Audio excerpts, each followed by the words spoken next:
I think it's safe to say that Neil deGrasse Tyson is a very hit and miss man when it comes to all things scientific, and I actually think that he's brilliant. But I know there's a lot of people out there that really dislike Neil deGrasse Tyson, but he did a video kind of reviewing recently the Nazca mummies. Now, if you don't know about the Nazca mummies, obviously Jamie Morrison released the information about them, and they were big things, and they were presented in front of Mexican Congress, and basically Neil deGrasse Tyson got his hands on the footage and he was like, let me have a little look at this. So I found this over on Reddit and it says, what's up with those alien bodies? Alright, so I honestly can't stand Neil deGrasse Tyson. I find him to be condescending narcissist who can't possibly fathom that something he can't personally see, touch, hear, smell, taste could possibly be real, and he is quick to discount the accounts of others simply because things have never happened to him.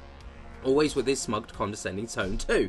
But, despite my dislike for Neil deGrasse Tyson, I found myself agreeing with him here. But I am no more of an expert, and it's just my personal opinion. So I'd like to know, what do you think of his take on the papier-mâché aliens? Now, obviously, we don't actually know what these things are.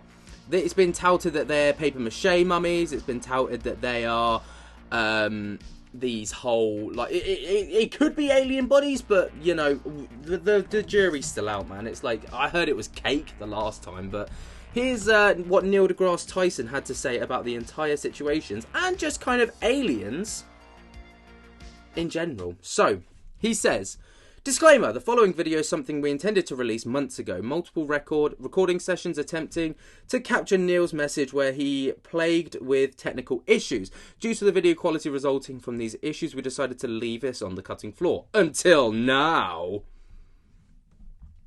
Which obviously fills me with intrigue and excitement. What's up with those alien bodies presented to the Mexican Congress? Now, just before we get into it, obviously we had those ones that were presented. Those are going to be the topic of this video. But Jamie Morrison has tried it again like 3 times since, even recently, stating that he's got alien body heads and stuff. It's crazy. With scientists putting on display what they claim are the remains of 2 extraterrestrials. Scientists in Mexico put on display what they claim are 2 alien corpses, but not everybody's convinced.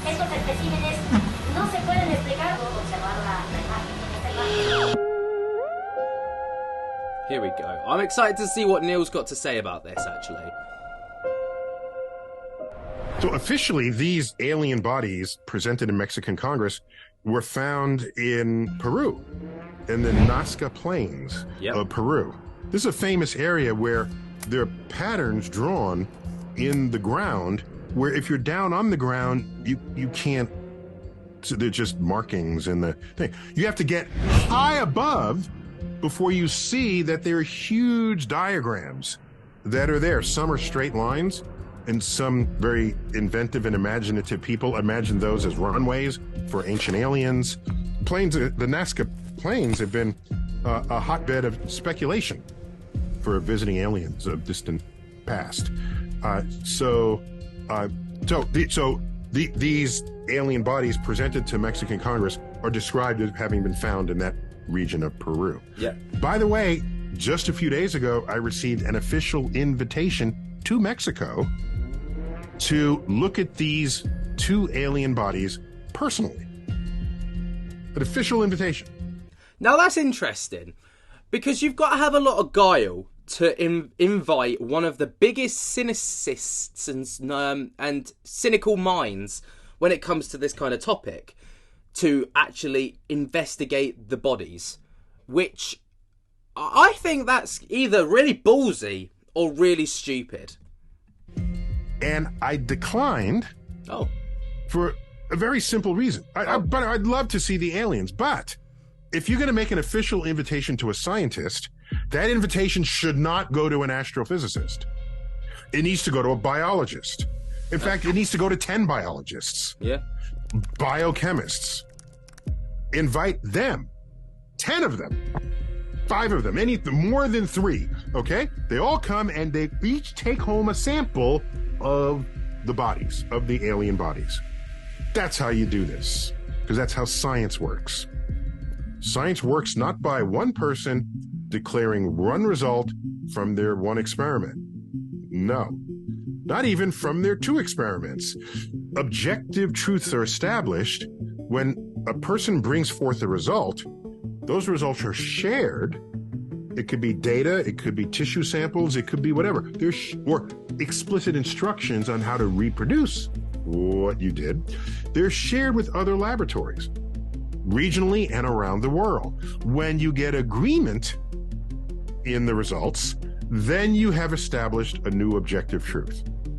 I like that. Obviously, that's all about peer review, and peer review is huge in science because if you just take one person's theology on something and make it fact, it could be inaccuracies. And if you have multiple people working on one sample, for example, and then like they share out their work before publishing it, you have peer review and it can be vetted, it can be rewritten, it can be added. And I actually think that what works best sometimes, I'm not a scientist, but like, you know, just based off of the science that I've witnessed in history, is when you have scientists from multiple areas of science kind of doing things, and then you have like 3 people from each division doing stuff, and they peer review each other's work and then share that around and then publish all the findings, because then you have literally every single aspect that those people specialize in. But that's just my take. Again, I'm not a scientist, but that's just how I feel about it. That's why I've said the bumper sticker version of that is, the good thing about science is that it's true whether or not you believe in it. By the way, it's also true whether or not you swore to tell the truth about it. Right? Scientific truths are not established by you swearing that what you're saying is true. Fair. Nothing could be less relevant to establishing us. You know what else is not relevant? What your pedigree is. I don't care how many stars and bars are on your epaulets. That doesn't matter. What matters is your experiment. Do you realize in my field, published research papers have the names of the authors, almost all of them are collaborations today, the names of all the authors, and your degree is not included next to your name. So that PhDs, master's level people, undergraduates, high school students, people who are senior heads of laboratories, on a research paper, you're all equal. I love because that. It's a tacit recognition that if you have a great idea, that idea can come from anybody at any time. And I was not among them, but I had fellow undergraduates who did real good research on a summer project, got their name on a research paper. Your title and your academic pedigree is irrelevant. I love that. When establishing what is objectively true in the world.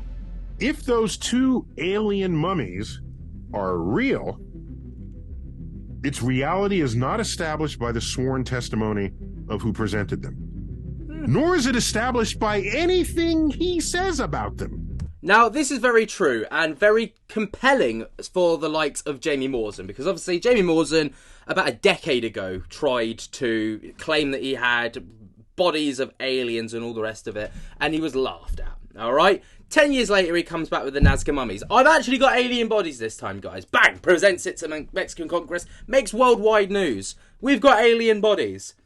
Turns out to be nothing, apparently, allegedly.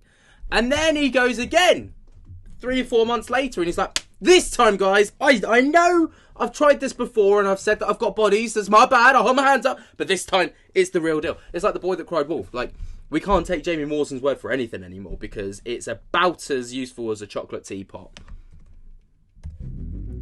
It's established by sharing your data with other laboratories, especially skeptical other laboratories. Okay. To my knowledge, that hasn't happened yet. So we have an authentic level of skepticism. Oh, by the way, the rules I'm describing here, we follow these rules for less than aliens, okay? That we have obscure scientific results that you don't care about, the press will never write about, yet they're still held to the standards that I'm describing. So you know, if you're pulling out aliens out of your closet, that the rules that we apply to any other scientific claim you're making, they're definitely going to be applied to these. And to quote Carl Sagan, an extraordinary claim requires extraordinary evidence. Damn straight. The claim is that what is there are aliens not of this earth. So we better have extraordinary evidence for it. Right, this is what I found the most intriguing, is how should we verify the bodies? Because, like, how do you verify an alien body? What, like, counts as extraterrestrial? Is it something that's not within our DNA makeup? But then does that discriminate? Does that mean that, like, we are assuming that they're not part, they wouldn't have the similar biological makeup? I don't get it, and this is why I found this really interesting.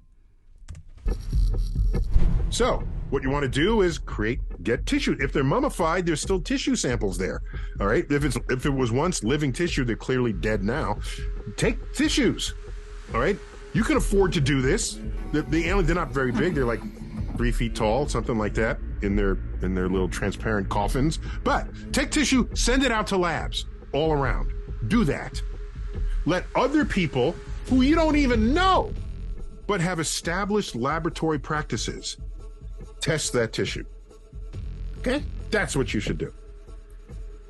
If that comes through and we get verification, now we're talking. And they're aliens not because you swore they were aliens. They're aliens because the scientific method established that fact. And what is the scientific method? I'll tell you. Do whatever it takes to not fool yourself into thinking something is true that is not, or to thinking something is not true that is. Whatever it takes. That is the scientific method, period. If it means getting chart recorders, if it means not using your susceptible mental state to establish the reality, get other witnesses, but ideally get machines to make the measurement, because machines don't care whether they had coffee this morning, whether they were awake. They don't get sleepy on the job. The machines, and then get another machine made by somebody else to make the measurement. Yeah, because maybe your machine is faulty. Maybe the wall current you plugged it into had a glitch. This is what so that you're not fooled. That's the only thing the scientific method requires of us. So, I was delighted to see the 2 alien buddies come out. Now, I have other issues, which I'm happy to share with you. Come on. But I'm done speaking about this in terms of the scientific method. I want to know what his issues are. Come on, spill the tea, Neil deGrasse. I want to know what you're, like, surely there's a premeditated, like, idea of Neil deGrasse Tyson's going to know who Jamie Morrison is. He's going to know the stunts that he's tried to pull before. There's going to be a level of predetermined, going into this, seeing who's presented the bodies and being like, that guy's not credible. His words hold about as much water as a sieve. Like, I'm going into this already with a skeptical mind, as opposed to a kind of an open mind. So, I want to know what his other thoughts are on the person presenting the information, and what the person, or like the people around it presenting it are, or even the people that have been asked to test it, for example, because he'll know all about that. I was hoping that he'd spill the tea a little bit more. If this is life from another planet, they look awfully human. Oh my gosh. So early Hollywood aliens, they would, give them like 3 eyes or, antennas, but it was still an actor in a costume walking, and they have head, shoulders, arms, legs, fingers, hips, thighs, legs, and feet, the calves and feet. So occasionally an alien was more creative than that. Keeping in mind, if it comes from another planet, it's got to look at least as different from humans as any 2 other life forms on Earth look from each other. Well, see, this is the one part where who am I to argue with Neil deGrasse Tyson? But, who's to say they're not humanoid? Like, we've never seen them, technically. People claim to have, but, like, there's never been actual proof of an alien. So because of Hollywood, people then are like, well, they can't be humanoid because that's way too Hollywood. That's way too cliche. But what if they just are, Growth mindset, people. Growth mindset. Is that asking too much? All right. So one of my favorite aliens was the Blob. 1950, I think it was remade later, but in 1958, Steve McQueen, one of his early movie roles, the blob it fell from space on it like a meteorite. It was a blob. The movie was aptly named. It was a blob, and it started out with no color. It was transparent. And then it like attacked you, and after it consumed its first victim, the blob was red for the rest of the movie. You might forget it started out with no color. There's nothing on Earth like that. Good alien. Really, really good alien. Okay? How about Alien versus, the movie Predator? That was an alien. But wait a minute. That alien was approximately human size. It had eyes, a mouth, arms. It used shoulder-mounted weapons. It had knees. It's an actor in a costume. Oh, you give it a weird face. Okay. All right. Surely you can do better than that if he comes from another planet. Do you realize we have DNA in common with a banana? And we look really different from a banana. So if you're going to bring an alien from another planet, make it look more different from humans and a banana than humans and a banana look from each other. All right, I will take back my previous statement, I suppose, a little bit. I still stand by what I said, but, like, I think he makes a fair point about, like, when he put it into perspective with a human and a banana, I was like, actually, fair point. I'll let that one go, Neil deGrasse Tyson. That's all I'm asking of you. So these Mexican aliens, okay, they had a head, shoulders, arms, legs, hips. Head, shoulders, knees, and toes. They had hands. Oh, they had 3 fingers instead of 5. Okay. All right. And another curious fact, they're so humanoid they had 2 eyes, a nose, and a mouth. But wait a minute. If you're mummified and you want to be that human, there is no bone structure underneath your nose. Look at any skull. That's true. Look at any mummified thing. There's a gap there. It's all Yet cartilage. These aliens had these tiny little pointy noses. So, all right, so maybe these aliens have a bone nose bone, okay? I guess. So, to the extent that it was just fakery, what betrays the fakery is how human they look. Let me just put it that way. If you're going to fake an alien and make it convincing, do better than that. Oh, one last thing. Alien comes and says, take me to your leader. Don't take him to any leaders. No, don't do that. Don't go to the White. Bring him to me, all right? No, but take him to the National Academy of Sciences. This is what you do. To people who will know how to think about who it is that just asked that question. Or better yet, take the alien to Comic-Con. They'll feel right at home as they look at all the other aliens. That way, when they go back home, they'll say, you know those humans? They're just like us. That's a view from above, cosmic perspective on the Mexican aliens. As always, keep looking up, especially for the aliens. Now, I love Neil deGrasse Tyson. Obviously, that last part, again, fills into the character of him being very condescending. But, I think the message within the video is a good one. In that, don't believe everything that you see and question everything, but also don't be fooled by things like this, because the whole world got wrapped up in the Nazca mummies. I got wrapped up in the Nazca mummies. It all came out at the same time. We had David Grush, we had these Nazca mummies come out, we had other alien incidents and UFO sightings that were like popping up left, right and centre. It's the same as Miami Mall. Remember, the jellyfish video was released by Jeremy Corbell around the same time that Miami Mall incident kicked off. There was that alien in Brazil that was supposedly captured. There was all of this stuff, and it all seems to happen around the same time. I think Jamie Morrison was kind of on the height of, he probably, if he chose his time to present them, he chose it incredibly wisely. If not, it was just a complete coincidence. But what do you guys think on the Nazca mummies and Neil deGrasse Tyson's take on it? Let me know your thoughts and opinions down in the comments below. While you're down there, jump to get the hell out of that like button if you have not already. Subscribe if you're new, tick on my little bell to get notified whenever we upload. And until next time, guys, I hope you have enjoyed. Cannot wait to the next one, and I'll speak to you later. Peace.